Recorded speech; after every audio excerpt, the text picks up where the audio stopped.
True power does not need to announce itself. True power sits in the absolute stillness, waiting patiently for the noise of arrogance to exhaust its own breath. The plastic edges of the handcuffs would eventually bite into flesh. The blood would eventually taste of warm copper against a bruised lip, and the digital lenses of 100 smartphones would capture every humiliating second. But long before the physical violence erupted in the narrow, pressurized aisle of Horizon Airlines Flight 402, the injustice began the way it always did. Not with a shout, but with a whisper. Not with a weapon, but with a policy. The dawn air over New York City carried the bitter, metallic chill of early November. Cutting through the heavy exhaust fumes idling outside John F. Kennedy International Airport, Isaiah Washington stepped out of the black town car, his leather duffel bag slung effortlessly over one broad shoulder. To the untrained eye of the curbside skycaps and rushing commuters, the man blending into the morning chaos was nobody of consequence. The faded charcoal hoodie looked like standard weekend gym apparel. The dark denim appeared unbranded, worn at the edges. The sneakers lacked the flashing, recognizable logos of modern hype culture. But the hoodie was spun from pure vicuña and cashmere by Loro Piana. The denim was custom loomed in kurashiki, and the unbranded sneakers were bespoke leather, shaped by a master cobbler in Milan. It was millions of dollars wrapped in the perfect, impenetrable camouflage of the invisible man. Los Angeles waited at the end of this 6-hour journey. A mahogany boardroom overlooking Century City, a gold-nibbed fountain pen resting on a green leather blotter, and a merger document that would finalize a $90 million acquisition by the end of the business day. The stakes required absolute precision. Every minute of the morning was mapped, every contingency planned for. Yet the true test of the day resided not within the hostile negotiations waiting in California, but within the glass and steel cathedral of Terminal 4. The automatic doors slid open, welcoming him into the chaotic hum of the departure hall. Isaiah paused, letting the manic energy of thousands of desperate travelers wash over him. Above the sprawling bank of check-in counters hung the massive, illuminated logo of Horizon Airlines. The silver and blue bird in flight. It was a logo he had redesigned himself 3 years ago. It was a company he owned, controlled by a web of holding companies and majority stakes that kept his name out of the public eye. He was not just a passenger today. He was the architect of the very airspace he was about to move through. The first-class priority lane was deserted, cordoned off by velvet ropes that signaled the invisible boundary between the elite and the ordinary. Isaiah stepped onto the plush crimson carpet, walking toward the sole agent manning the desk. The agent, a woman whose name tag read Margaret, did not look up from her monitor. Her fingers clattered aggressively against the keyboard, her posture rigid with the defensive exhaustion of someone who had already dealt with too many complaints before sunrise. Isaiah rested his passport and a digital boarding pass on the polished marble counter. Margaret's eyes flicked to the documents, then traveled slowly upward, taking in the casual gray hoodie, the absence of a structured blazer, the lack of a designer briefcase. Her manicured fingernails stopped tapping. The subtle, microscopic shift in her facial muscles told the entire story, the tightening of the jaw, the narrowing of the eyelids. It was the universal, silent calculus of assessing a stranger and finding them lacking. This line is reserved exclusively for priority and first-class passengers. Her voice was a flat, practiced monotone, devoid of the forced customer service warmth she had undoubtedly used for the business traveler who had just walked away. Isaiah did not move his hand from the counter. "I am flying first class to Los Angeles." Margaret sighed, a sharp intake of breath designed to communicate profound inconvenience. She snatched the passport, swiping it through the reader with unnecessary force. She stared at her monitor, the glowing blue light reflected in her glasses. A frown deeply etched itself into her forehead. She typed a rapid sequence of commands, deleted them, and typed them again.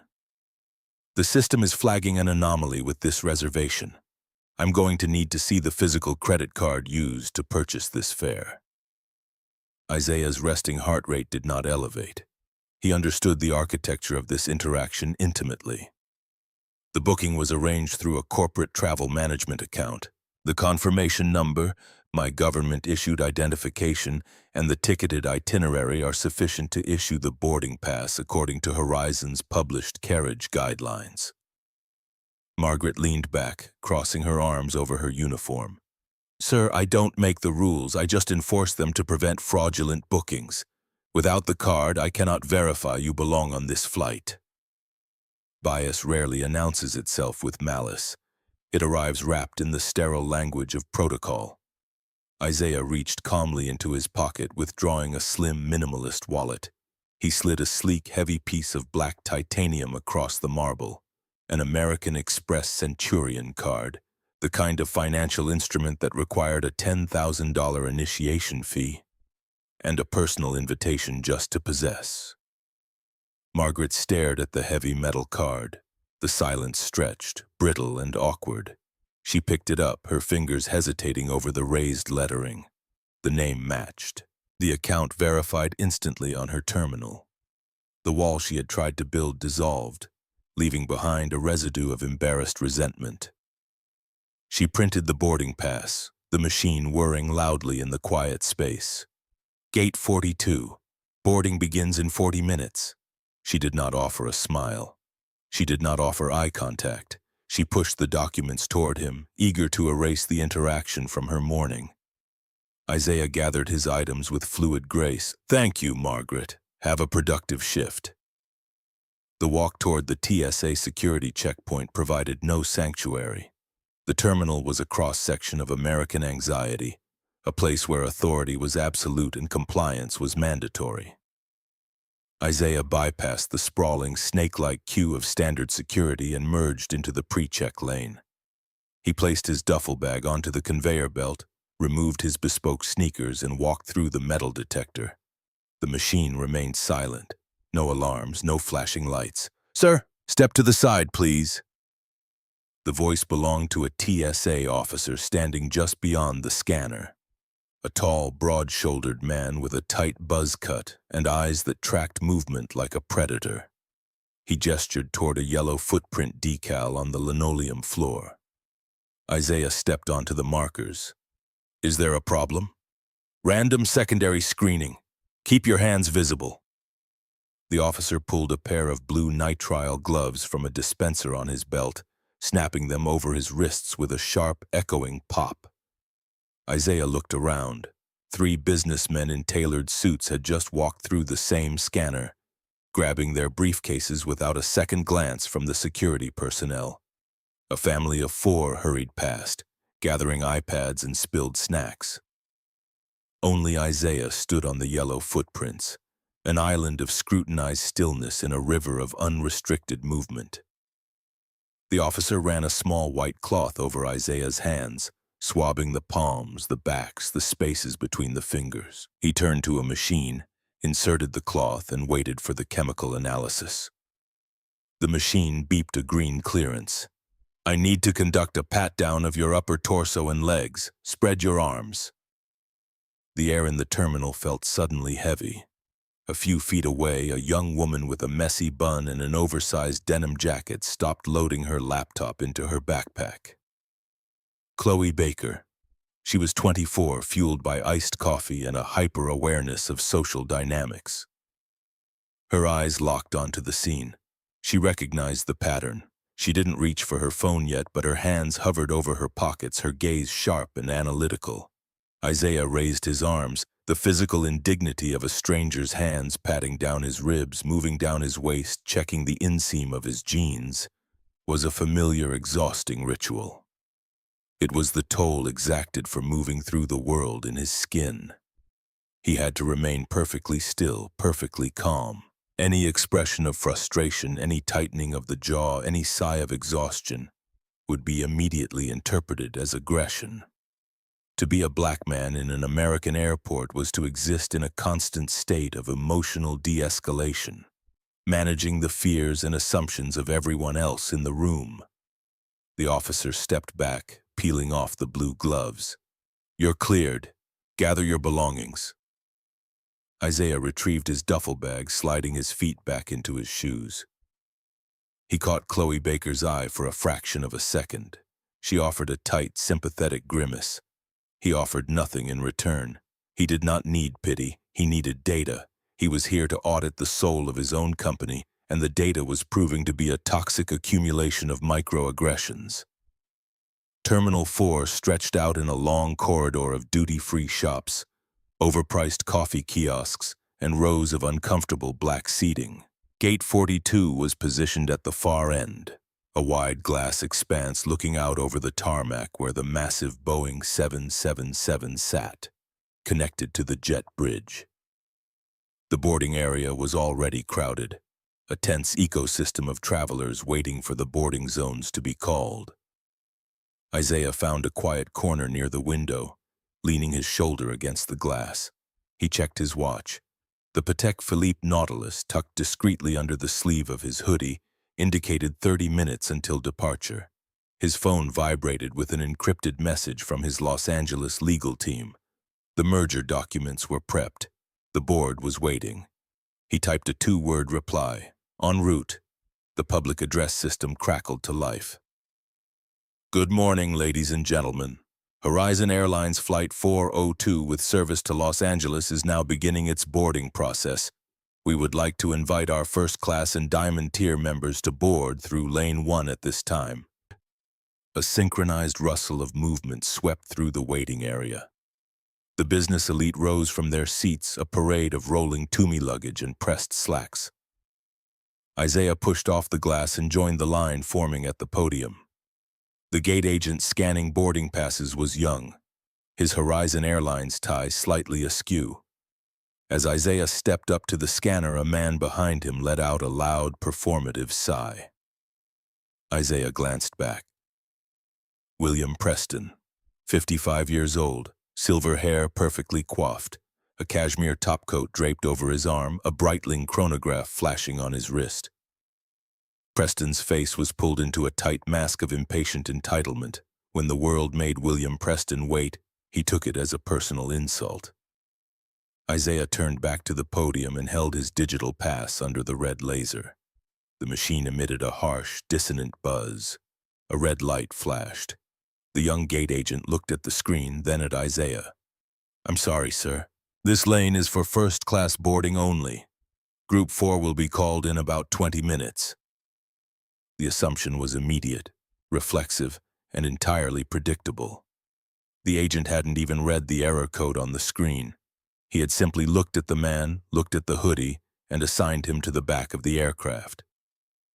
"The pass is for seat 2A, Isaiah said, his voice dropping into a low, resonant baritone that carried over the ambient noise of the terminal. "The scanner is rejecting the barcode. I suggest you refresh your departure manifest." Preston leaned around Isaiah, invading his personal space. "Look, buddy, if your ticket isn't scanning, step aside. Some of us actually belong on this flight and have places to be." The most dangerous walls are not built from stone, but from the quiet assumptions of good people who refuse to look at their own foundations. Isaiah did not step aside. He maintained his position, his physical presence an immovable object against the rushing tide of Preston's entitlement. The gate agent fumbled with his keyboard, flushing with nervous energy. He typed in the confirmation number manually. The screen blinked, turning green. The printer spat out a small paper receipt. "My apologies, Mr. Washington, it was a system glitch. You can go ahead down the jet bridge." Isaiah took the receipt. He did not look at Preston as he walked past the podium. But Chloe Baker, sitting 3 rows back waiting for Group 3, watched the entire exchange. This time her phone was already out. She wasn't recording, but her thumb rested on the camera icon. The pattern was establishing itself. She had seen enough viral videos to know how these subtle moments of friction often ended. The jet bridge was steep and smelled of industrial carpet cleaner. Isaiah walked down the enclosed ramp, the hollow sound of his footsteps echoing off the ribbed walls. He stepped through the heavy metal door of the aircraft, crossing the threshold into the pressurized sanctuary of the first-class cabin. The space was a study in engineered luxury, 14 lie-flat seats encased in sculpted privacy shells. Warm amber lighting washing over faux wood paneling, the scent of hot towels and brewing espresso filtering from the forward galley.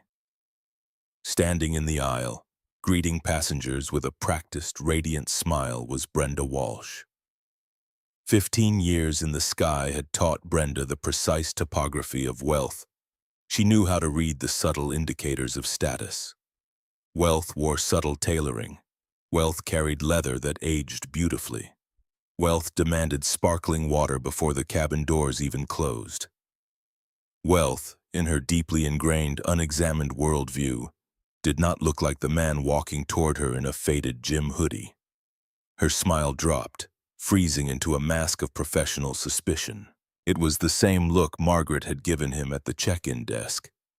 The same look the TSA officer had given him at the scanner.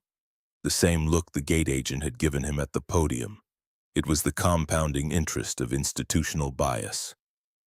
"Excuse me, sir," Brenda said, stepping sideways to block the aisle. "Economy class boarding hasn't commenced yet. You need to wait in the jet bridge." Isaiah stopped. He was 2 feet away from seat 2A. The embroidered headrest was right there. "I am in seat 2A. Brenda's eyes darted down to his hands.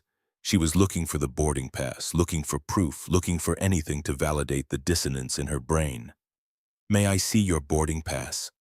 Isaiah handed her the physical receipt the gate agent had printed. Brenda studied the small slip of paper as if it were written in a foreign language. She turned it over. She checked the date. She checked the flight number. She was actively searching for a reason to deny reality. Finding none, she handed it back. The radiant smile did not return. "Row 2, on the left." She stepped aside, her body language stiff, conveying a profound sense of territorial reluctance. She did not offer to take his coat. She did not offer him a pre-flight beverage. Isaiah slid into the wide leather seat, stowing his duffel bag beneath the footrest. He leaned back, letting the ergonomic cushions absorb the tension radiating from his spine. The cabin began to fill, the rhythmic thumping of luggage wheels rolling down the aisle, the murmur of hushed, important conversations. A moment later, William Preston boarded. Brenda's posture transformed instantly. Her shoulders relaxed, her smile returned with genuine wattage, and she stepped forward to intercept him. "Mr. Preston, welcome back. It's a pleasure to have you flying with us today. May I take your coat?" Preston shrugged off the cashmere topcoat, handing it to her without looking at her. "Keep it near the front, Brenda. I don't want it crushed under someone's oversized carry-on." "Of course, sir. Your usual gin and tonic before takeoff?" "Make it a double, and lots of lime." Preston moved down the aisle, his eyes scanning the cabin. He stopped dead when he reached row 2. Preston looked at Isaiah. He looked at the seat number above the window. He looked back at Isaiah. The irritation that had sparked at the boarding gate ignited into full-blown outrage. "You're in my seat." Isaiah slowly turned his head. The Los Angeles merger documents were loaded on his encrypted tablet, but he placed the device face down on the center console. "This is seat 2A. Preston scoffed, a wet, ugly sound. "I fly this route every week. I always sit in 2A. My assistant booked it specifically. You need to check your ticket again, buddy, and move to the back." Dignity is not a garment you can strip away with a loud voice and a boarding pass. It is the bone structure of the soul.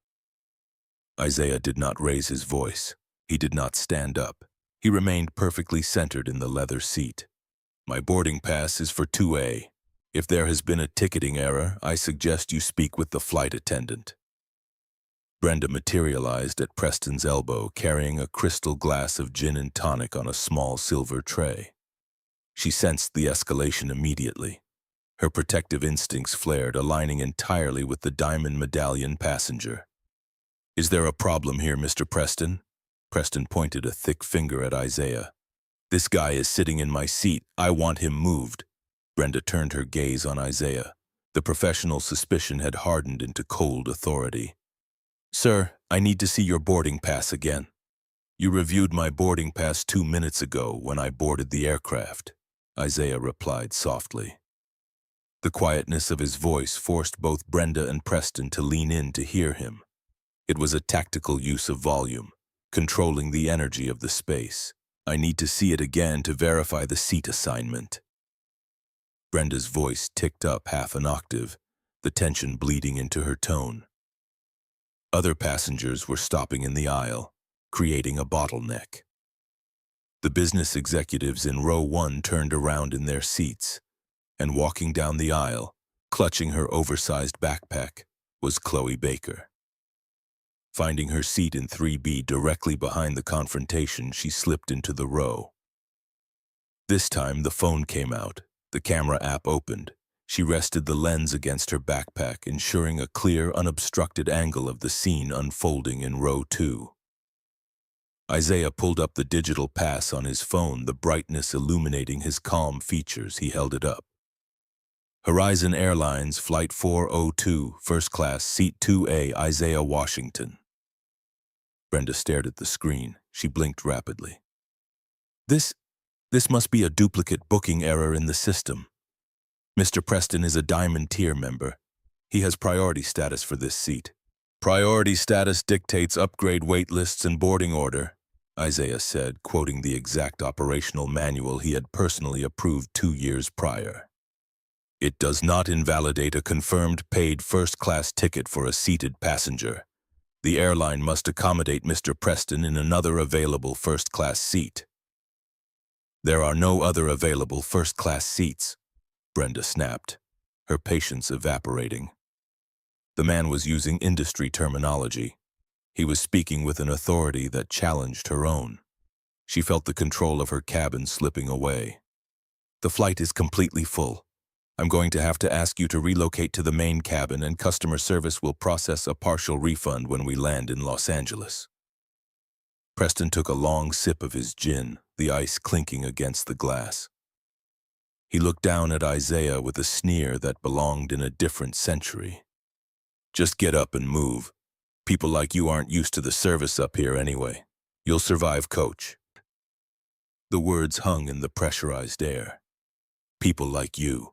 It was the linguistic trigger, the silent alarm, the dog whistle blown at maximum volume. Chloe's thumb hit the red record button on her screen. The digital timer began ticking. 0001, 0002, 0003. Isaiah's dark eyes locked onto Brenda, bypassing Preston entirely. He was giving her the opportunity to correct the course. He was giving her the chance to step back from the precipice. Did you hear what he just said? Brenda's posture stiffened defensively. She ignored the question, doubling down on the only leverage she felt she had. Sir, if you do not voluntarily move to the economy cabin, I will consider you a disruptive passenger. You are interfering with the boarding process.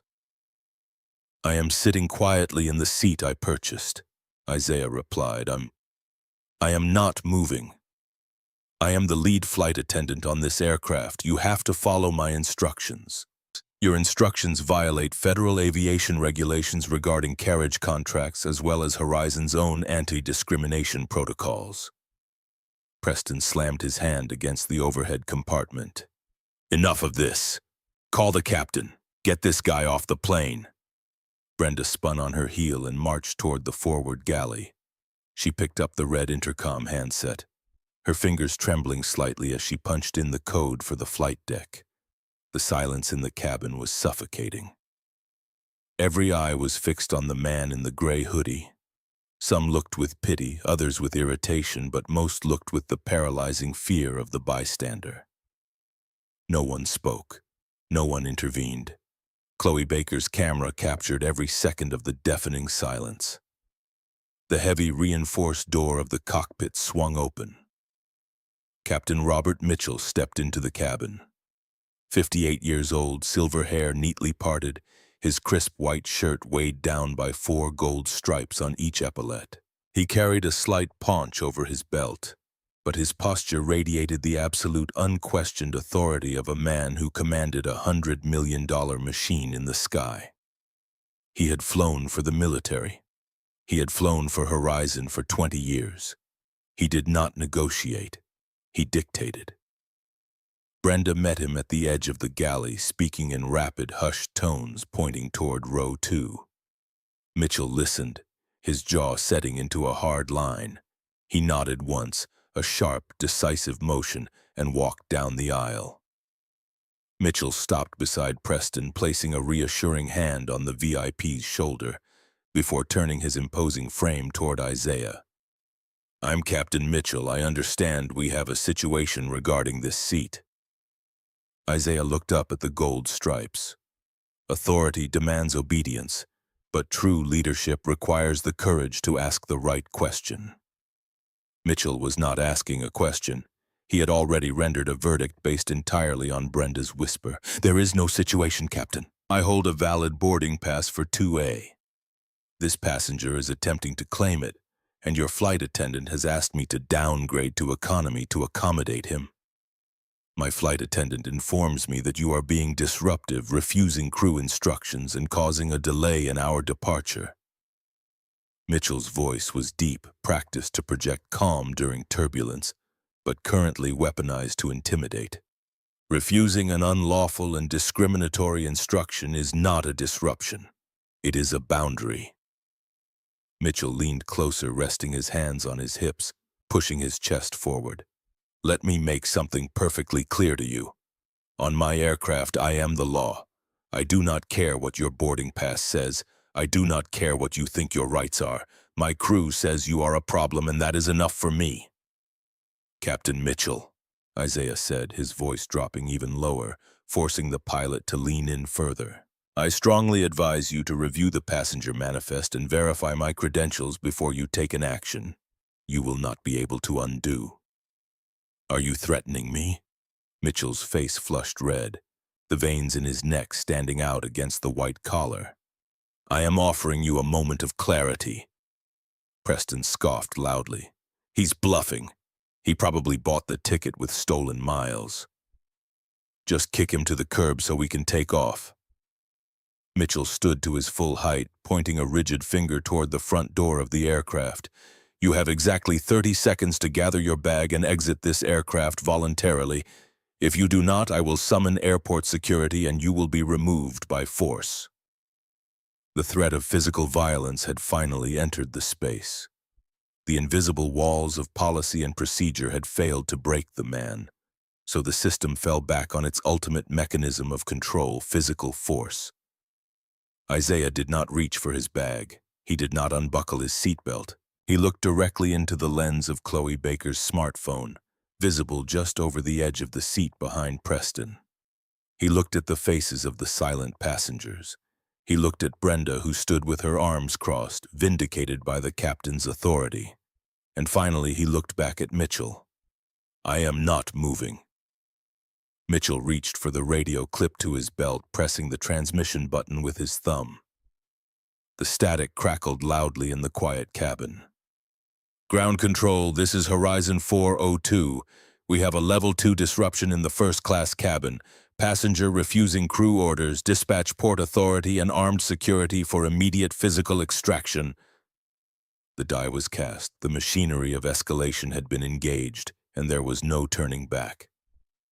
Isaiah rested his hands on his lap, feeling the soft cashmere of his hoodie beneath his fingertips, waiting for the arrival of the men who would try to break him. The heavy reinforced door of the cockpit clicked shut, a sharp metallic finality that sealed the ecosystem of the Boeing 777 into a pressurized tube of escalating hostility. Time stretched, warping under the weight of the collective anxiety radiating from the 150 souls trapped inside. The auxiliary power unit hummed beneath the floorboards, pumping cold, recycled air through the overhead vents. But the first-class cabin felt suffocatingly small. A grounded aircraft is a uniquely claustrophobic purgatory. There are no exits. There is no escape from the social friction. There is only the long, narrow aisle, and the invisible lines drawn between those who believe they own the space and those they believe are trespassing. William Preston refused to return to the boarding area. He paced the short distance between the forward galley and row 2, the leather soles of his Italian loafers slapping aggressively against the thin industrial carpet. His gin and tonic was half empty, the ice rattling like dry bones every time he gestured. He pulled a platinum smartphone from his breast pocket, aggressively tapping the screen. "Get me the platinum medallion priority desk, now!" Preston pressed the phone to his ear, his voice deliberately projected to ensure every passenger within 6 rows understood his influence. "Yes, this is William Preston. Account number ending in 449. I am currently standing in the aisle of Flight 402 because some squatter is refusing to vacate my assigned seat. Your crew is completely impotent. I want a regional manager on the line, and I want this element removed from the aircraft before I cancel my corporate account entirely." Isaiah Washington kept his hands resting lightly on his thighs. The soft, unbranded vicuña wool of his hoodie absorbed the chill of the cabin air. He did not look at Preston. He did not look at the other executives who were now openly staring, their expressions a mix of fascinated horror and quiet solidarity with the diamond tier passenger. True power does not posture. True power sits in absolute stillness, allowing the insecure to exhaust their own oxygen.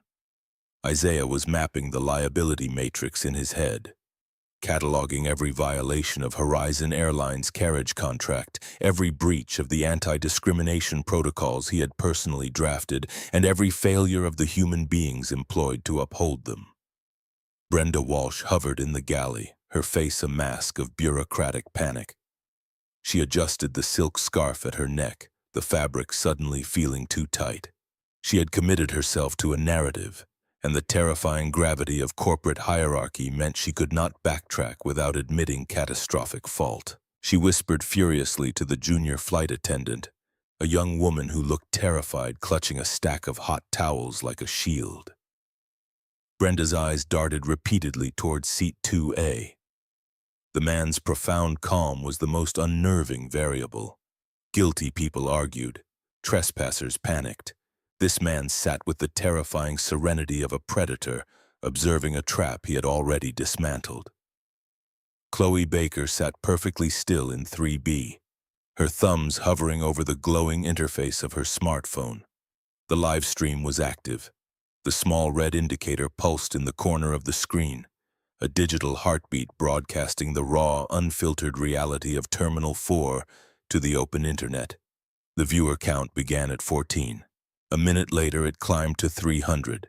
The algorithmic machinery of outrage was spinning up, catching the metadata of her location and the tension in the frame. The lens was focused squarely on the back of the gray hoodie, capturing the aggressive pacing of the silver-haired executive and the frozen, hostile posture of the flight crew. "This is insane," Chloe whispered into the microphone, her voice barely a breath. "They're literally grounding the whole flight because he won't give up his ticketed seat to a white guy." The chat overlay began to scroll rapidly, a waterfall of text scrolling up the side of her screen. Strangers demanding context, trolls defending the airline, voices of pure righteous anger demanding the flight attendant's name. The digital courtroom had been convened and the jury was multiplying by the second. Preston ended his call, shoving the phone back into his pocket. He leaned over the curved plastic shell of seat 2A, invading the personal space of the man sitting there. The smell of premium gin, stale coffee, and expensive citrus cologne washed over the seat. "You think you've got a point to prove, buddy?" The venom in the executive's voice dropped to a guttural hiss, intended only for Isaiah. "You're just holding up 100 people who actually have jobs to get to. Whatever stunt you're pulling, it ends the second airport security drags your ass out of that leather." Isaiah slowly turned his head. The distance between their faces was less than 12 inches. The dark eyes of the man in the hoodie held no fear, no anger, only a cold, clinical assessment. A uniform grants authority, but only character grants legitimacy. The baritone vibration of the words cut through the ambient noise of the cabin. You are relying on borrowed authority to enforce an entitlement you do not possess. Step away from my seat. Preston flinched, physically recoiling from the absolute certainty in the tone. He blinked, his bravado briefly fracturing under the weight of the psychological pushback. He recovered a second later, his face flushing a deeper shade of crimson. He turned toward the galley. Brenda, are you just going to let him threaten me? Move his damn bag out of the footwell so I can sit down. Brenda stepped out of the galley, the tension in her spine making her movements jerky and unnatural. She walked to row 2, reaching over Isaiah's knees toward the bespoke leather duffel bag tucked securely beneath the footrest. It was a severe violation of personal property protocol, a desperate escalation to physically reclaim the territory she believed belonged to the Diamond member. Isaiah's hand moved with startling speed. He did not grab her wrist, but his palm flattened against the top of the leather bag, an impenetrable barrier. Do not touch my property. The flight attendant froze, her fingers inches from the leather. The air in the cabin seemed to drop 10 degrees. The unwritten rules of civil aviation had just been shattered. Physical interference with a passenger's baggage without a declared security threat was a terminable offense. I am relocating your item to the forward closet to prepare this seat for its rightful ticket holder. Her voice shook, the manufactured customer service cadence entirely gone, replaced by the raw, reedy tone of fear. If you touch this bag, you cross the line from a civil dispute over a seating manifest into criminal interference with personal property. I suggest you retreat to your galley and wait for the authorities you summoned. Brenda pulled her hand back as if the leather were coated in battery acid. She retreated 2 steps, her chest heaving. She had built a cage of protocol, forgetting who owned the iron. She spun around and marched back to the forward door, staring out the small porthole window at the jet bridge, desperate for the sight of the flashing lights. The murmurs in the cabin grew louder, a rising tide of discontent. A businessman in 1D checked his watch, groaning loudly. A couple in 4A whispered furiously, the woman shaking her head in disgust while pointing at the gray hoodie. The psychology of the crowd was hardening. They did not care about the truth of the boarding pass. They did not care about the mechanics of the bias. They only cared about the delay. In the confined vacuum of a delayed aircraft, the person disrupting the schedule becomes the universal enemy, regardless of their innocence. Silence is the loudest accomplice to injustice, and the first-class cabin was deafeningly quiet in its complicity. The cockpit door unlatched again. Captain Robert Mitchell emerged holding a long strip of thermal paper printed from the ACARS data link system. The final passenger manifest. He walked down the aisle with heavy, deliberate steps, the gold stripes on his shoulders gleaming under the LED reading lights. He stopped beside Brenda, his eyes scanning the data. The system shows a duplicate assignment error for 2A, Mitchell announced, his voice booming over the heads of the passengers. The reservation for Mr. Preston is tied to a corporate Diamond account. The other reservation flagged a payment gateway anomaly at check-in. It is an invalid ticket. It was a lie born of technological ignorance, a misinterpretation of the very security patch Isaiah had authorized the IT department to implement 3 months prior to flag high-value corporate travel for secondary encryption. But to Mitchell, it was the absolute justification he needed. It was the smoking gun. Mitchell stopped at row 2. He did not look at Isaiah as a customer. He looked at him as a trespasser.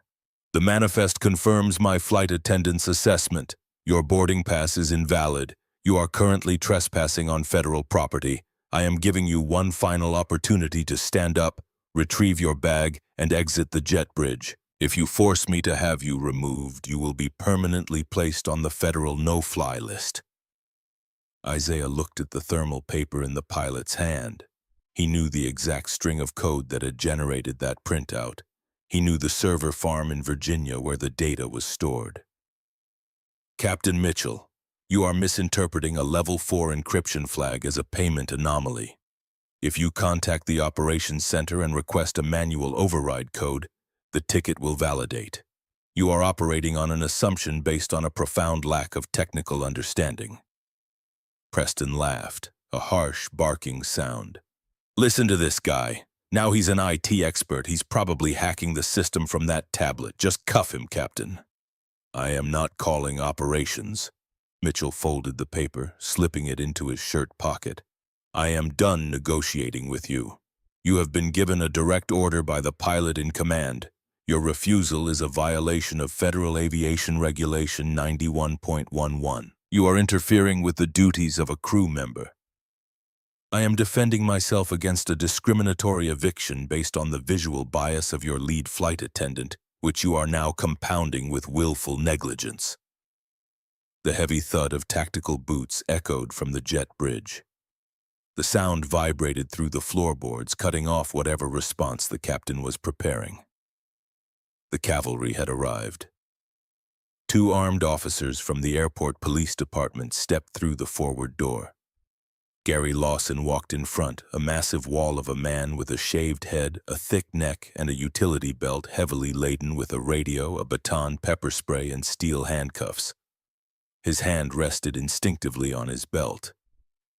Behind him was Thomas Evans, younger, leaner, his eyes wide as he took in the strange, tense tableau of the first-class cabin.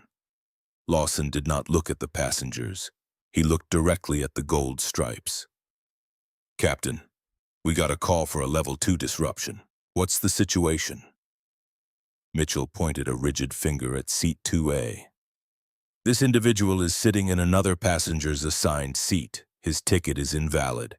He has repeatedly refused crew instructions to relocate or deplane. He is hostile and combative. I want him off my aircraft immediately so we can push back. Lawson turned his heavy gaze toward the gray hoodie. The officer's posture shifted, widening his stance, entering the first phase of the force continuum. He saw a black man in casual clothing sitting in a space reserved for the wealthy. He saw the angry white executive hovering nearby. He saw the frazzled, terrified flight attendant. The narrative assembled itself perfectly in his mind, requiring no further investigation. Sir, grab your bag and step out of the row. Lawson's voice was a gravelly bark, designed to trigger immediate compliance. Isaiah did not reach for his bag. He looked up at the officer, his expression devoid of the panic Lawson was accustomed to seeing. Officer, before you escalate this situation, I recommend you ask the captain to provide documentation that my boarding pass is invalid rather than relying on a verbal assumption. Lawson stepped closer, his shadow falling across the leather seat. I don't need to look at paperwork. The captain wants you off the plane. That means you're getting off the plane. We can do this the easy way, where you walk up that jet bridge on your own 2 feet, or we can do it the hard way. Make your choice. Thomas Evans shifted uncomfortably behind his partner. He looked at the man in the seat. The man wasn't yelling. His hands were visible. There was no physical threat. Gary, maybe we should just check the pass. Quiet, Evans, Lawson snapped, never taking his eyes off Isaiah. The pilot is the law on the plane. He gave the order. We execute. Chloe's phone was burning hot in her palms. The viewer count on the live stream had shattered 5,000. The chat was moving so fast it was a blur of digital outrage. She zoomed in, framing the massive officer looming over the seated passenger. The contrast was terrifying. The sheer overwhelming threat of state-sanctioned violence pressing down on a man who had done nothing but ask for his receipt to be honored. I purchased this seat, Isaiah said, his voice dropping into a register of profound, immovable resolve. I hold a valid confirmation. I am not a threat to this flight. I am not moving. Lawson unclipped the radio from his shoulder. Dispatch, we have a non-compliant party on Flight 402. Initiating physical extraction. Last warning. Lawson reached down, his thick fingers hovering over the heavy black plastic of his handcuffs. Stand up. You are making a terrible mistake. Your problem, not mine. The violence, when it finally broke the heavy anticipation, was breathtakingly fast and shockingly brutal. Lawson lunged forward. He did not grab Isaiah's arm. He seized the heavy fabric of the cashmere hoodie at the shoulder, twisting his thick fist into the material to create a handle. With a guttural grunt of exertion, the massive officer hauled his weight backward, using the leverage to violently rip Isaiah upward from the deep leather seat.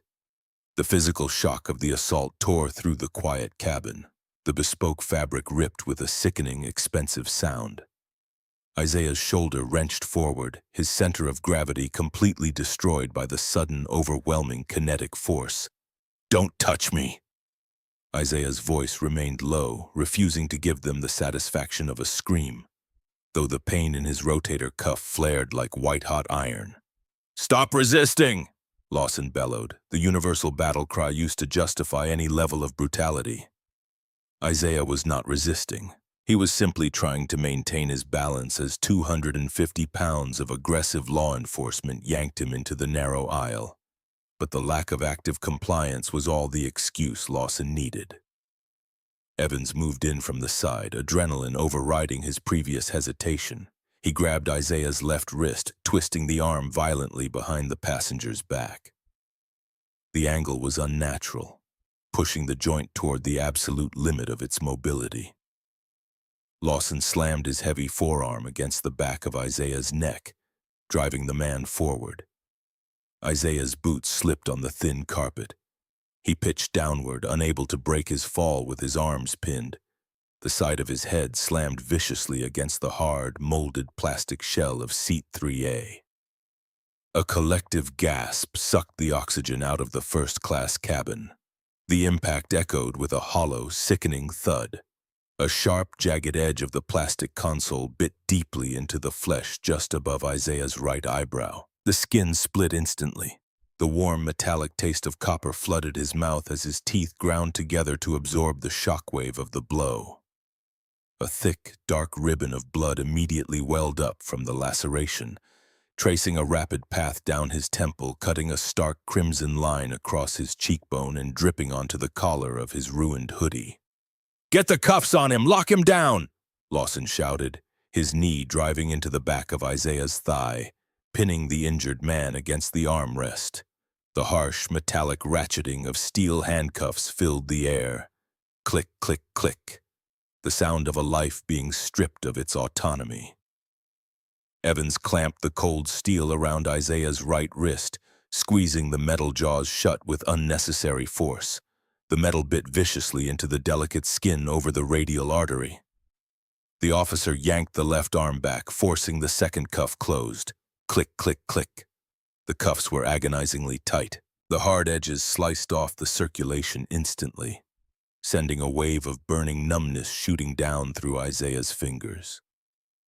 The plastic edges of the restraint dug into the median nerve. It was designed to inflict maximum discomfort, a physical mechanism to break the spirit. "The cuffs are cutting off my circulation."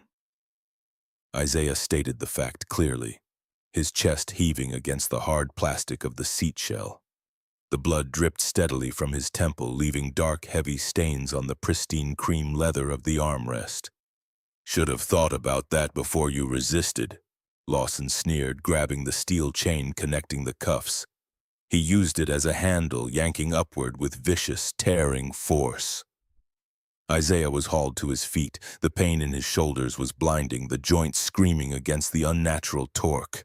He stood in the center of the aisle, a billionaire treated like a vagrant, bleeding onto the floor of his own aircraft. He looked up, his vision swimming slightly from the head trauma, but his focus remained terrifyingly absolute. He looked at Captain Mitchell. The pilot had backed away against the bulkhead, his face suddenly pale, the smug authority evaporating as the physical reality of the violence stained his pristine cabin.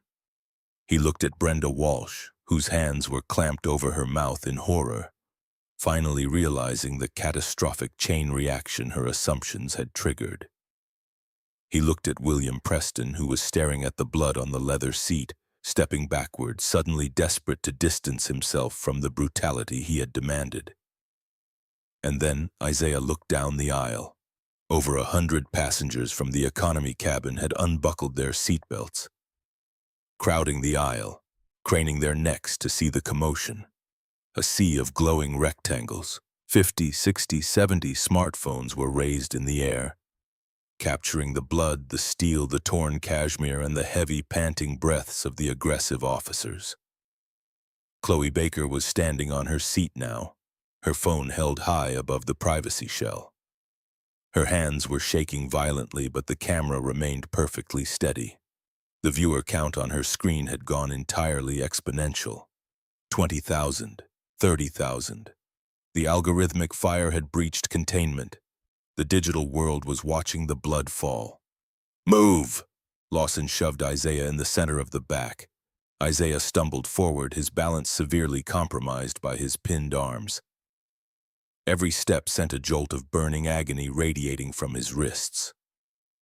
The walk down the aisle was the ultimate theater of humiliation.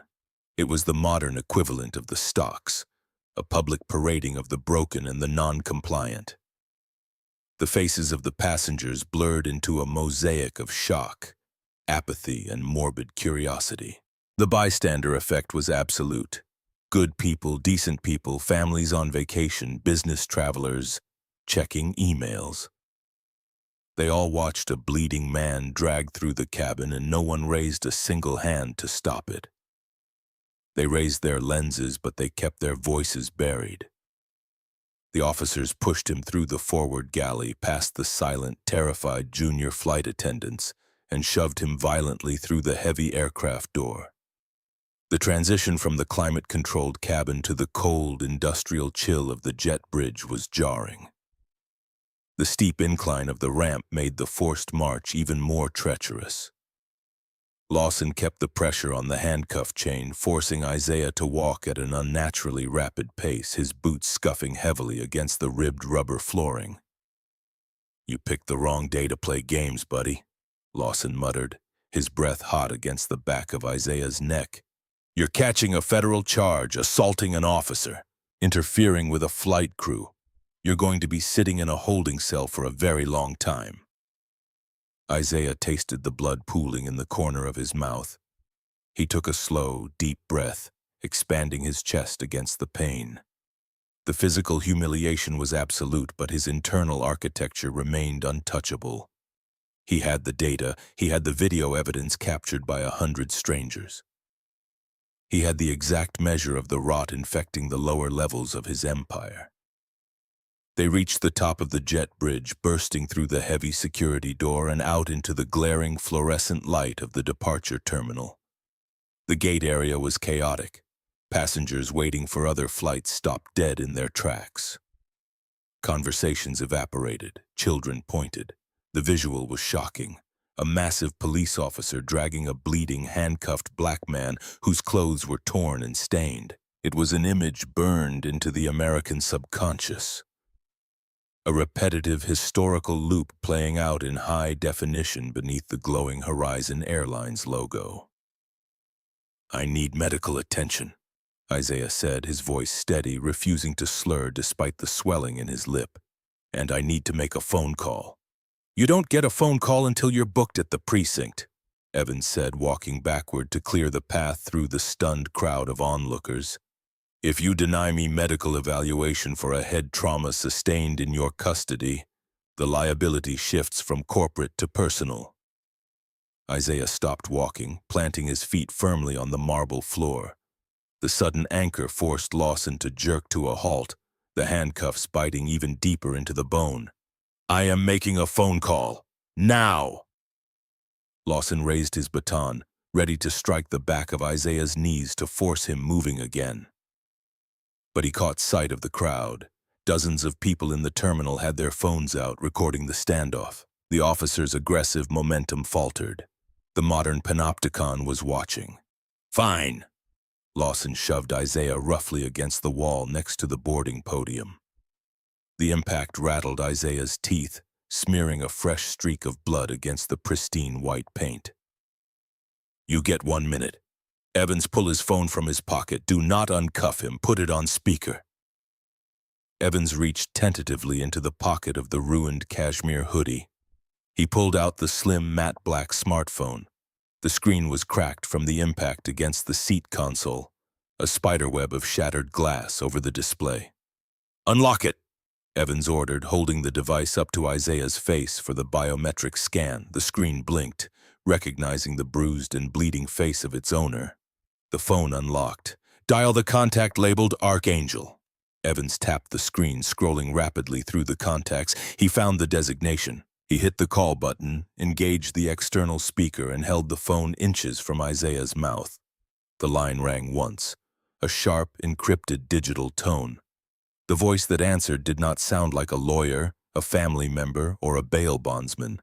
It was a crisp, hyper-professional female voice, speaking with the rapid-fire efficiency of a military command center. "Archangel Command, authentication required." Isaiah leaned his bleeding face toward the shattered glass. He did not sound like a victim. He did not sound like a man in handcuffs. He sounded like the architect of the sky. "Authentication. Vance Sierra Niner. Code Black." A sharp intake of breath echoed through the speaker.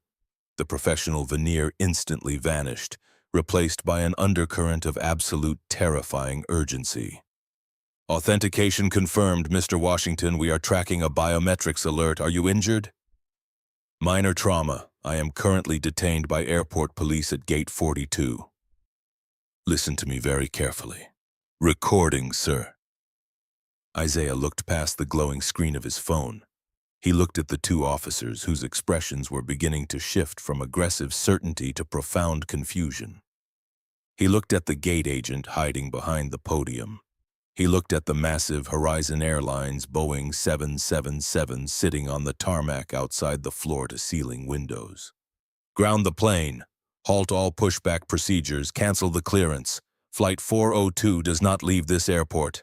"Copy that, sir. Grounding Flight 402 immediately. Who are we notifying?" "Contact the governor's office, contact the FAA regional director, and mobilize the entire corporate executive board. Tell them to get to Terminal 4 right now." "They are in the Manhattan office, sir. It will take them.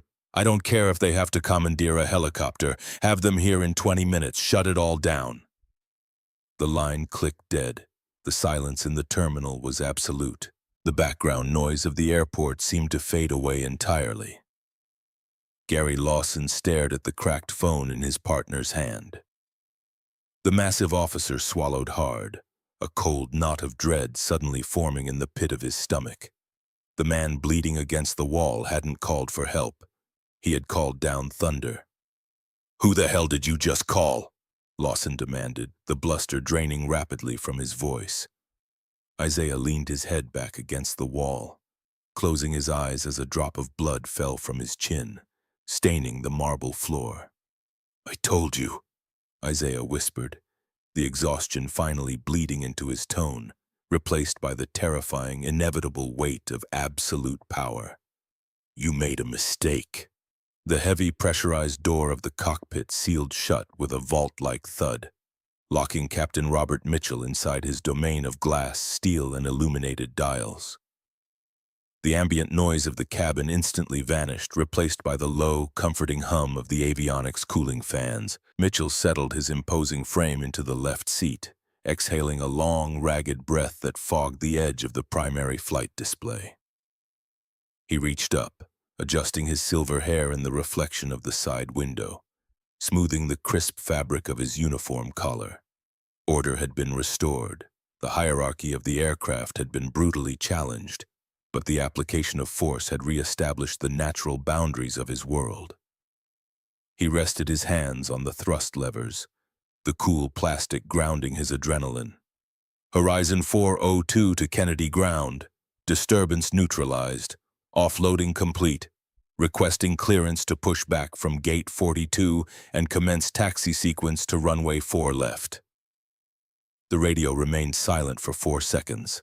In the highly orchestrated ballet of international air traffic control, a 4-second delay is an eternity. It is the audio equivalent of a sudden dark shadow passing over the sun. "Horizon 402 Kennedy ground. Negative on your pushback clearance. Hold your position." Mitchell frowned, his thumb pressing hard against the transmit button on his yoke. Kennedy ground, Horizon 402. We are 35 minutes behind schedule. The disruptive element has been removed by Port Authority. We are buttoned up and ready to go. The voice that crackled back through the headset did not belong to the standard ground controller. The cadence was entirely different. It lacked the bored, rapid-fire rhythm of a man managing a dozen aluminum tubes on a tarmac. It was a voice tight with stress, carrying the unmistakable weight of a deeply terrified superior. Captain Mitchell, this is the JFK Tower supervisor. Cut your auxiliary power unit. Kill your engines immediately. A Level 1 ground stop has just been issued exclusively for your tail number. You are not moving. A ground stop? Supervisor, there is no weather cell between here and Los Angeles. There is no mechanical failure. I am the pilot in command and my aircraft is airworthy. Your aircraft is a crime scene, Captain. The words struck the cockpit glass like physical projectiles. The first officer, a young man who had remained entirely silent during the altercation in the cabin, slowly turned his head, his eyes wide with sudden, paralyzing fear. I am patching through a priority override from the Federal Aviation Administration Regional Director, countersigned by the Office of the Governor of New York. Do not touch your controls, Mitchell. Federal marshals are currently breaching the tarmac perimeter. If you initiate pushback, you will be intercepted by tactical vehicles. Acknowledge. Mitchell stared blindly at the glowing artificial horizon on his display. The instrument indicated the plane was perfectly level, but the entire foundation of his reality had just inverted. He opened his mouth, but the arrogant certainty that had fueled his commands 10 minutes ago had completely evaporated, leaving behind a dry, choking dust. Horizon 402, copy. Powering down. Out in the first-class cabin, the sudden whining deceleration of the auxiliary power unit sent a physical shudder through the floorboards. The warm amber lighting flickered, dimming by 30%. The flow of recycled air through the overhead vents abruptly ceased, instantly thickening the atmosphere. Brenda Walsh was standing beside row 2, offering a fresh double-poured gin and tonic to William Preston. The crystal glass vibrated against the silver tray in her hands. She looked toward the cockpit door, her heavily mascaraed eyes darting nervously. The engines were supposed to be spooling up. The safety demonstration was supposed to be playing. The silence was wrong. It was the heavy, pregnant silence of a looming catastrophe. Preston took the glass, oblivious to the atmospheric shift.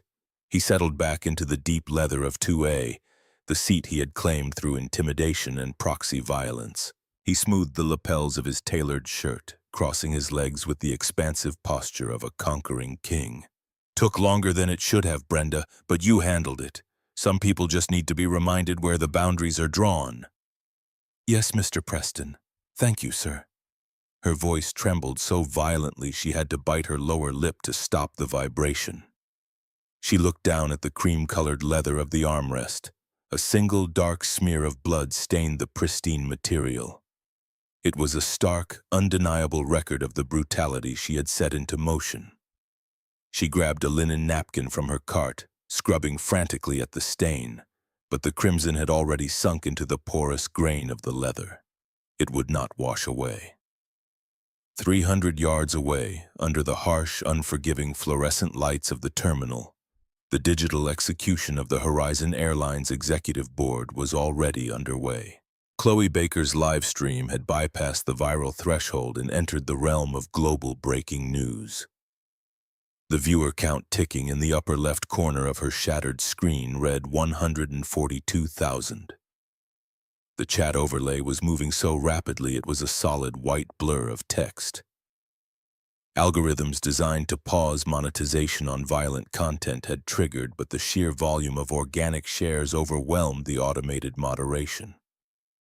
The footage of the blood, the torn cashmere, the steel cuffs cutting into flesh.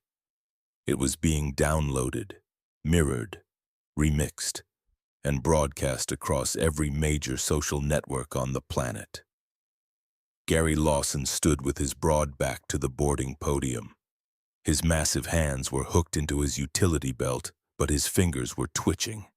The adrenaline surge that had propelled him to rip a man from a seat was fading, leaving a cold, hollow void in his chest. He looked at the man standing against the wall. Isaiah Washington had not moved. He stood perfectly still, his shoulders squared despite the agonizing torque on his rotator cuffs.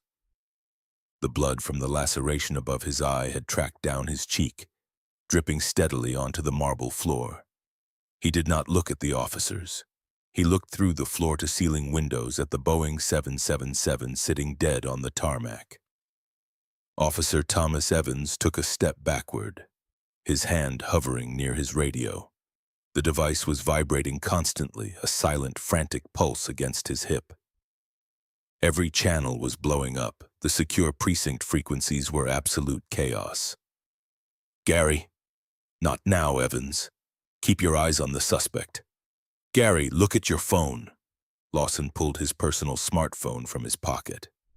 The lock screen was flooded with notifications. Text messages from other officers, news alerts from local affiliates, a direct message from his union representative containing only 3 words. "What did you do?" The radio on Lawson's shoulder erupted, slicing through the ambient noise of the terminal. It was the voice of the Port Authority police chief, a man Lawson had spoken to exactly twice in his 10-year career.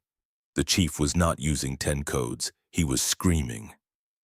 "Lawson, Evans, do not move that suspect, do not process him. Step exactly 5 paces away from him and put your hands where he can see them. If you touch him again, I will personally throw you in the federal penitentiary." Lawson's jaw dropped. He looked at the radio, then at the bleeding man in the ruined hoodie. The arrogant certainty of his uniform melted into a puddle of absolute terrifying comprehension. Arrogance builds the guillotine, but ignorance pulls the lever. Lawson had pulled the lever with both hands, entirely unaware of the neck resting on the block. "Sir?" Lawson's voice was a ragged whisper. The authoritative bark was gone. "Who are you?" Isaiah turned his head slowly. The dark eyes locked onto the officer carrying the weight of a storm about to break.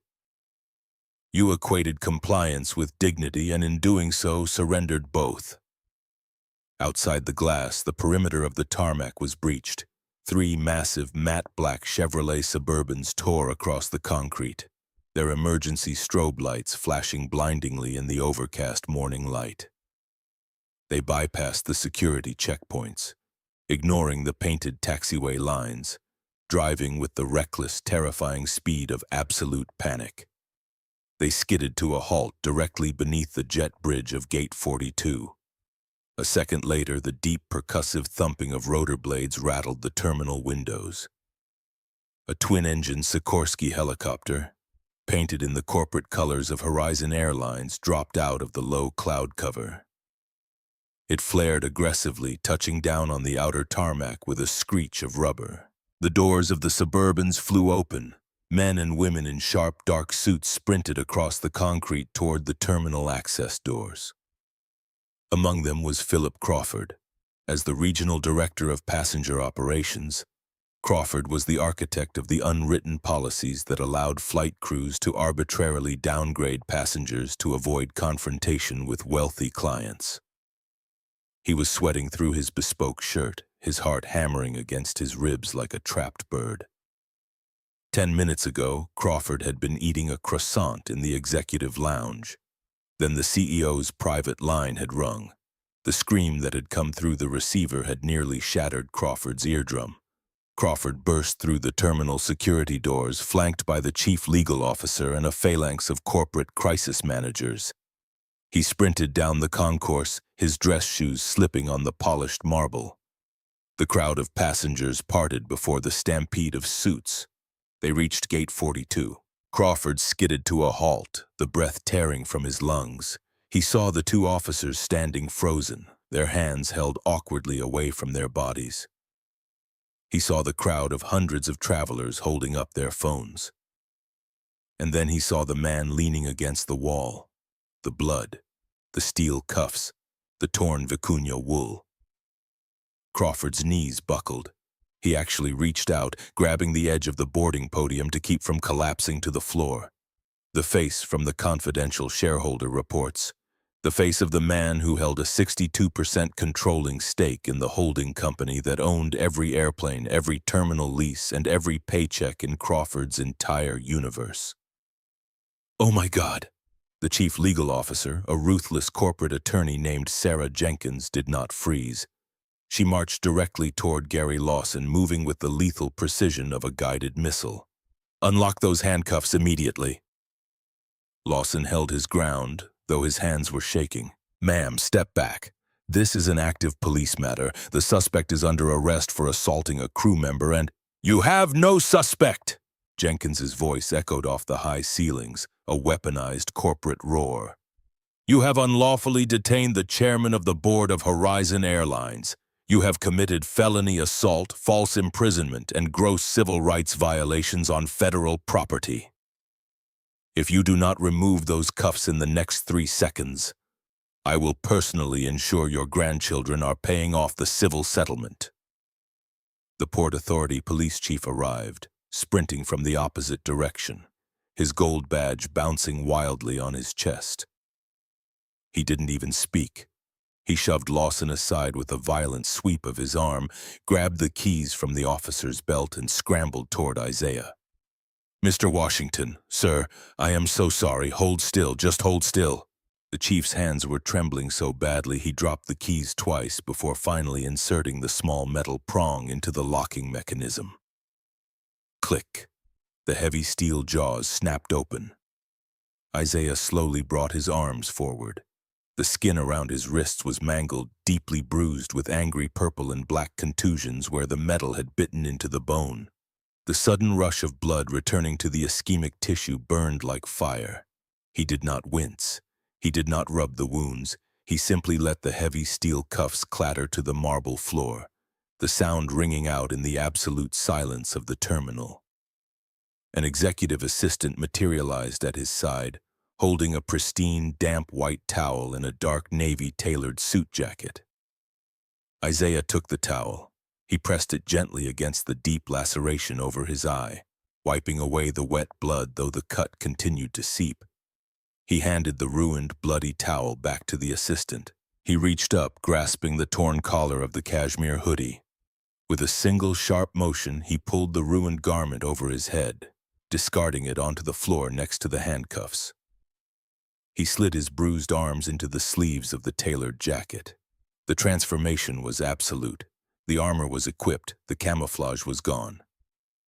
He was no longer the invisible man in the gray hoodie. He was the emperor, standing amid the ruins of the arrogance his subordinates had built. "Mr. Washington," Crawford stammered, taking a hesitant step forward, his hands clasped together in a posture of desperate supplication. "Sir, we had no idea. The crew, the police, it was a catastrophic breakdown of communication. We are mobilizing a full medical team. We have a private jet spooling up on the South Tarmac to get you to Los Angeles. We will handle this quietly." Isaiah looked at Crawford. The gaze was devoid of anger. It was completely terrifyingly hollow. "Justice delayed is a systemic choice." Crawford blinked, the corporate jargon dying in his throat. "You want quiet, Philip, because quiet protects the system. Quiet allows you to fire a flight attendant and draft a press release while the foundation remains rotten. There will be no private jet. We are going back onto that aircraft." Isaiah turned his back on the executives.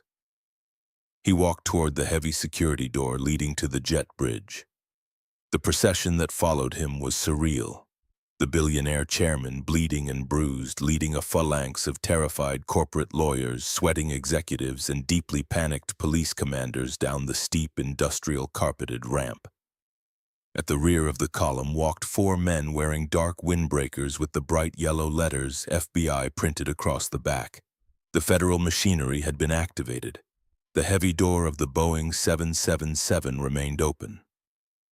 Inside the first-class cabin, the tension had reached a critical mass. The passengers were trapped in their seats, staring out the windows at the swarm of police vehicles. Chloe Baker had lowered her phone slightly, her arms aching, but the live stream continued to broadcast. The viewer count was crossing 500,000. Footsteps echoed from the jet bridge, not the heavy, aggressive thud of tactical boots, but the synchronized, purposeful march of absolute authority. Isaiah Washington stepped through the bulkhead door. The collective intake of breath from the cabin was audible. He was wearing the bespoke navy blazer, the cut immaculate, emphasizing the broad lines of his shoulders. The pristine white shirt underneath was a stark contrast to the dark, swollen bruise forming around his right eye and the fresh blood seeping from his temple. He walked down the aisle. He did not look at the passengers. He stopped directly in front of row 2. William Preston was frozen in seat 2A. The gin and tonic sat untouched on the center console. The executive's arrogant posture had collapsed entirely. He looked up at the man he had just ordered dragged from the aircraft, his eyes wide, tracking the expensive tailoring, the corporate entourage filling the galley behind him, and the grim-faced federal agents blocking the exit. Brenda Walsh stood backed against the galley counter. Her hands were clutching the edge of the plastic so tightly her knuckles were white. The linen napkin stained with blood was still clutched in her fist. Captain Mitchell emerged from the cockpit, his face pale, his uniform suddenly looking like a cheap costume. He saw the regional director, he saw the lawyers, he saw the federal windbreakers, and then he looked at the bleeding man standing in the aisle. "Sir," Mitchell began, his voice cracking, the deep, commanding baritone entirely absent. I was informed there was a ticketing anomaly. I was following standard security protocol for a disruptive. A title is a shield, but ownership is the sword. The words cut through the cabin, echoing off the curved plastic ceiling. Isaiah did not raise his voice. He did not need to. You relied on a title to enforce a prejudice. You weaponized your authority to protect the fragility of a man who believed he was entitled to a space I had purchased. You did not ask for evidence. You did not seek truth. You sought compliance. Mitchell swallowed, a heavy, audible gulp. Who are you? Isaiah looked at the pilot, then at the flight attendant, and finally down at the man shrinking into the leather seat. My name is Isaiah Washington. I own this company. The revelation detonated in the confined space. It was a psychological shockwave that shattered every assumption, every defense mechanism, and every justification the antagonists had built. Brenda Walsh actually collapsed. Her knees gave out and she slid down the face of the galley cabinets, hitting the floor with a soot thud. She buried her face in her hands, her shoulders heaving with violent, silent sobs. The reality of what she had done, the assumptions she had made based entirely on the color of a man's skin and the fabric of his clothing, crashed down upon her with the weight of an anvil. She had humiliated the architect of her own livelihood. Preston pressed his back deep into the seat cushions, trying to put as much physical distance between himself and Isaiah as geometrically possible. Listen to me. I didn't know. The flight attendant told me it was my seat. I was just trying to get to a meeting. I'm a Diamond member. I spend hundreds of thousands of dollars. Your money purchased a ticket, Mr. Preston. It did not purchase my dignity. Isaiah turned slightly, gesturing to the chief legal officer standing in the galley. Revoke his medallion status. Cancel his corporate account. Ban him and his affiliated subsidiaries from booking travel on Horizon Airlines, effective permanently. Preston's mouth opened, but no sound came out. The platinum armor he had worn his entire life had just been stripped away, leaving him entirely exposed. You can't do that, Preston finally gasped. I'll sue. I'll take this entire airline to court. You are welcome to try, but I assure you the discovery process will be far more painful for your reputation than it will be for my balance sheet. Isaiah turned his attention to the 2 airport police officers, Lawson and Evans, who had been marched onto the plane by their chief. They stood near the forward door, stripped of their utility belts, their expressions utterly vacant. The two FBI agents stepped forward, moving with practiced, dispassionate efficiency. Gary Lawson, Thomas Evans. The lead agent produced a pair of federal handcuffs, the metal gleaming dully under the cabin lights. You are under arrest for felony assault under color of law, battery, and deprivation of rights. Turn around and place your hands behind your backs. Lawson did not resist. The fight had been entirely drained from his massive frame. He turned slowly, presenting his wrists.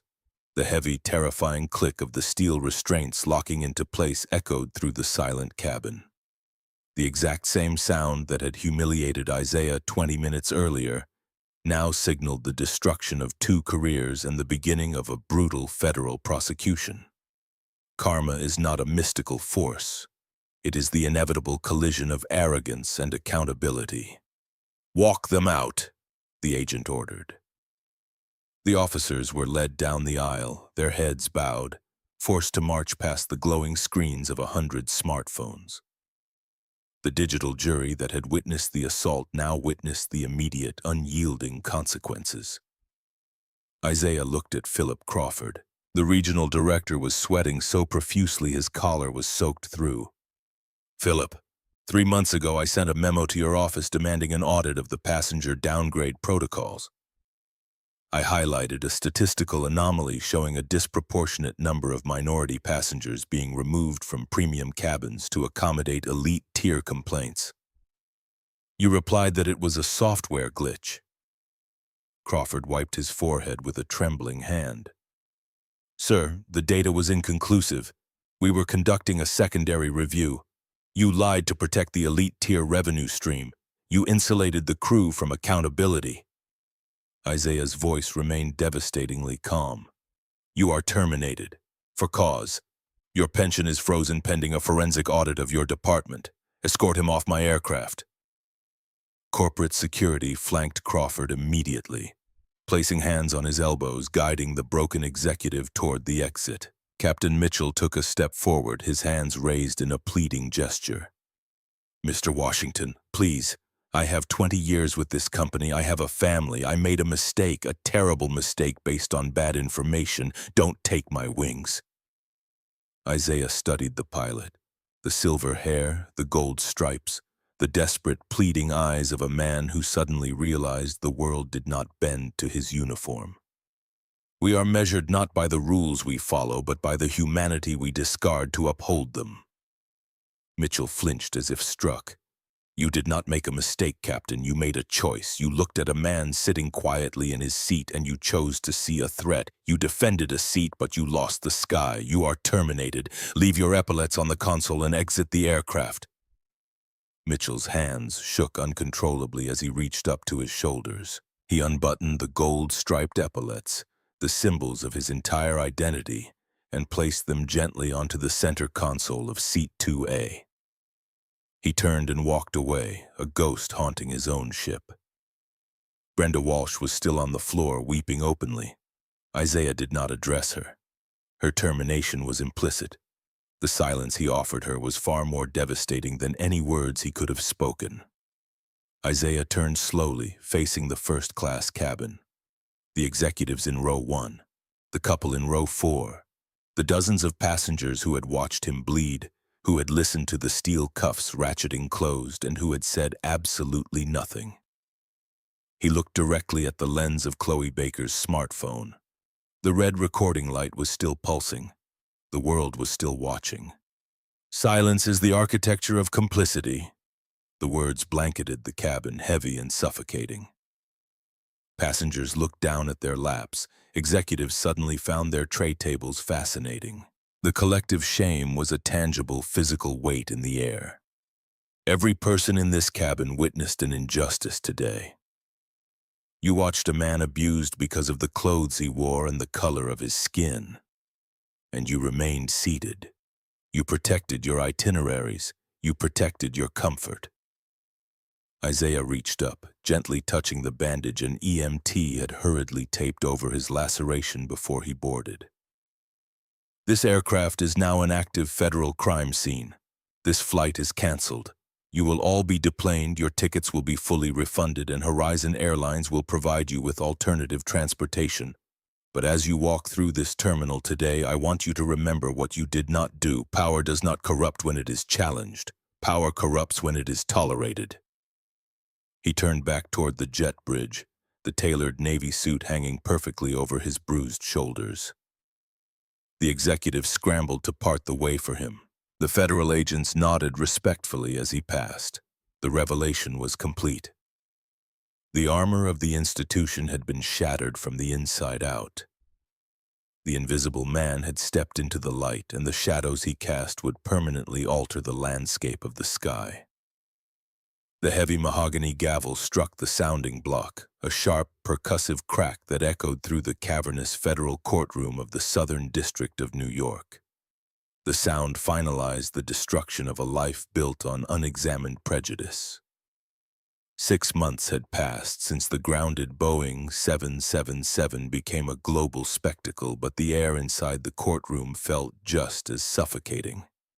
The digital live stream had sparked the fire, but the slow grinding machinery of the federal justice system was now reducing the architects of that humiliation to ash. Gary Lawson stood before the judge. He was no longer a massive wall of authority draped in tactical nylon and polished brass. He wore the shapeless, muted khaki of a federal inmate. His broad shoulders slouched, the arrogant certainty entirely hollowed out by months of pre-trial confinement. His wrists, once accustomed to applying steel to the flesh of others, were now bound by heavy transportation chains. The federal prosecutor, a relentless attorney who had built her career dismantling institutional corruption, projected a sprawling spreadsheet onto the courtroom monitors. The data was irrefutable. It was the Horizon 47.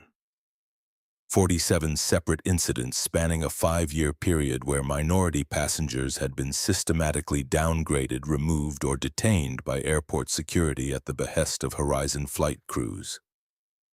A retired schoolteacher from Atlanta took the witness stand.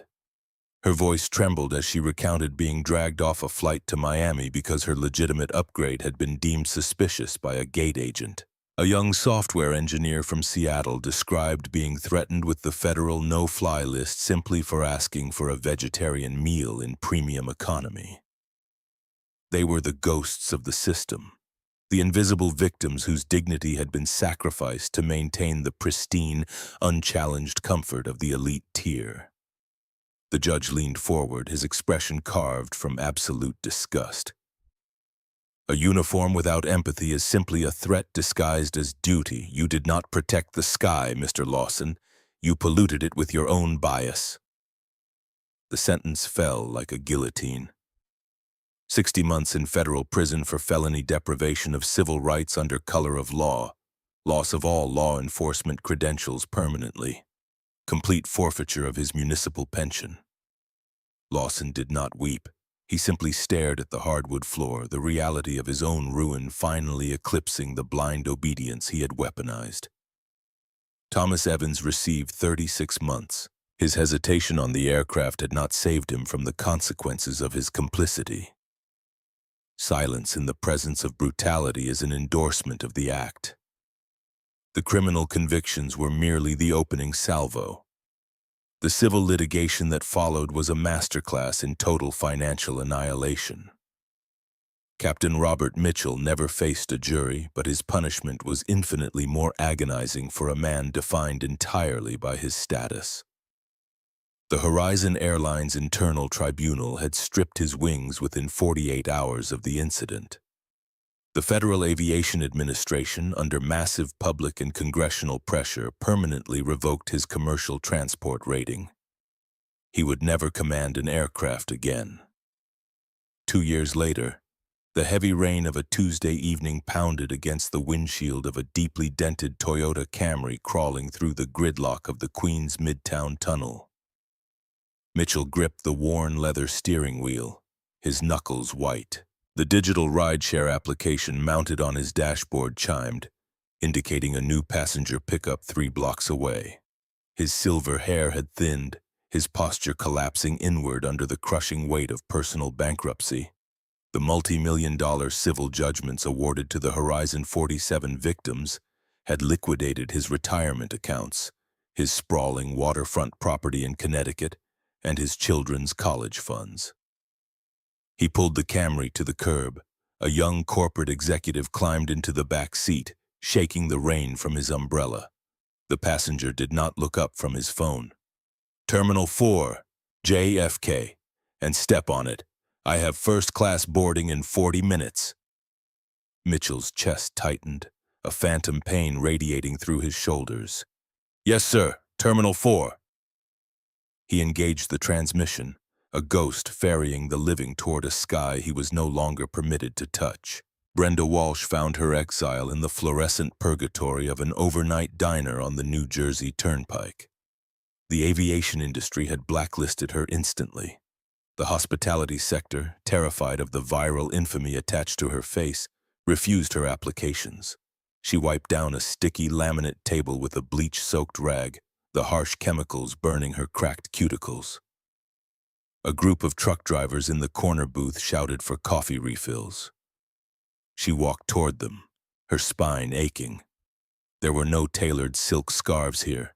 There were no first-class galleys or premium international routes. There was only the brutal, grinding reality of minimum wage survival. She poured the bitter coffee, her eyes dropping to the stained linoleum floor.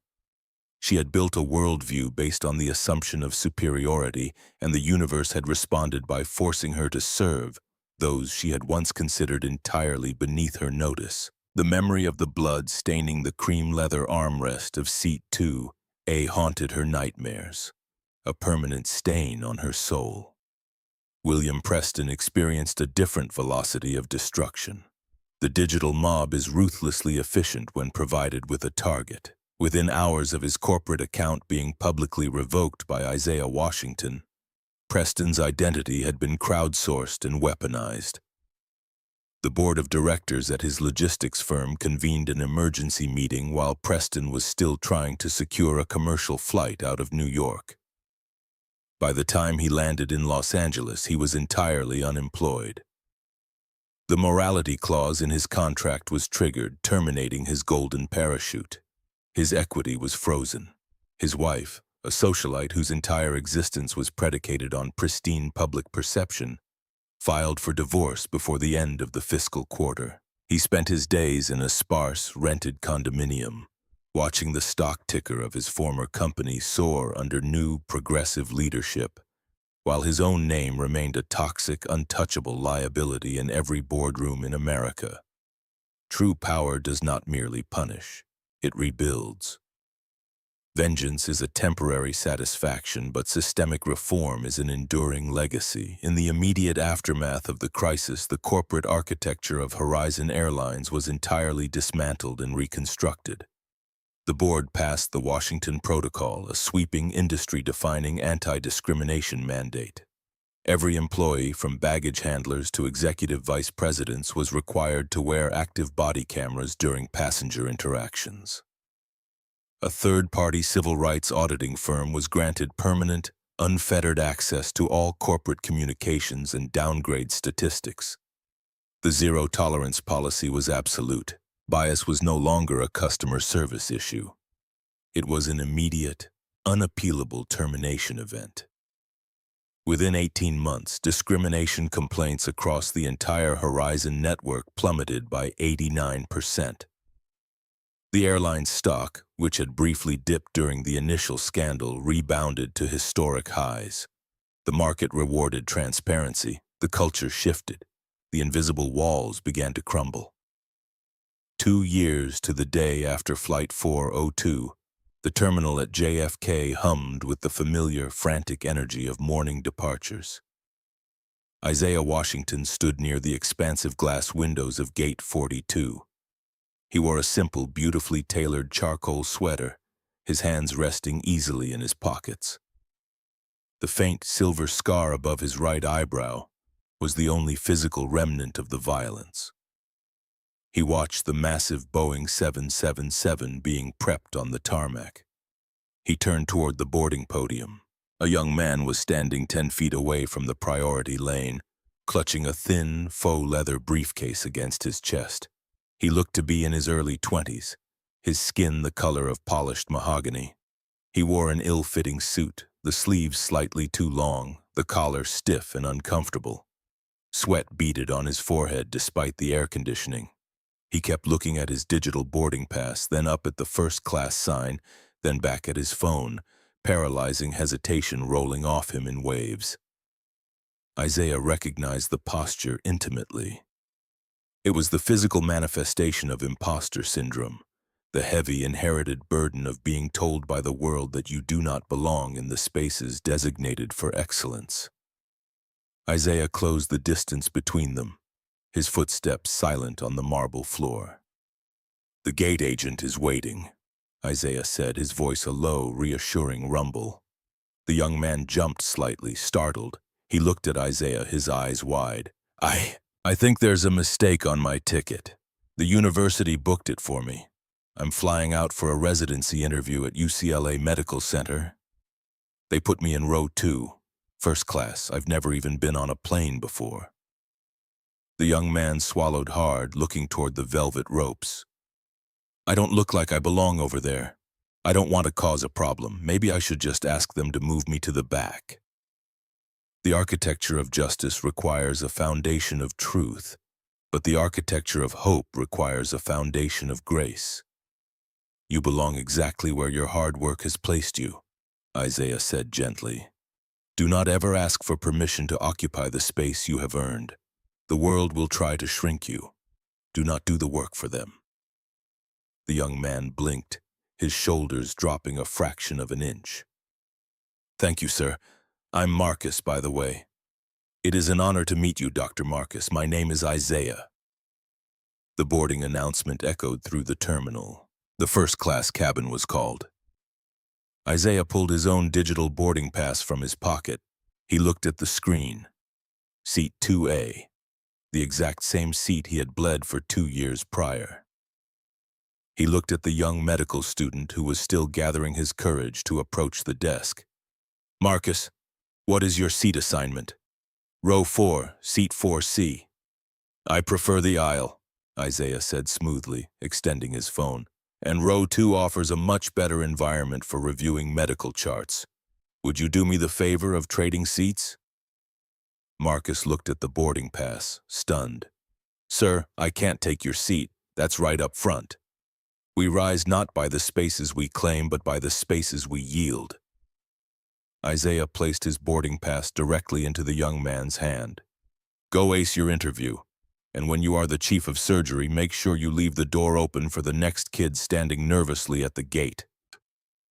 Isaiah turned away before the young man could protest, walking past the velvet ropes and handing his newly acquired economy ticket to the gate agent.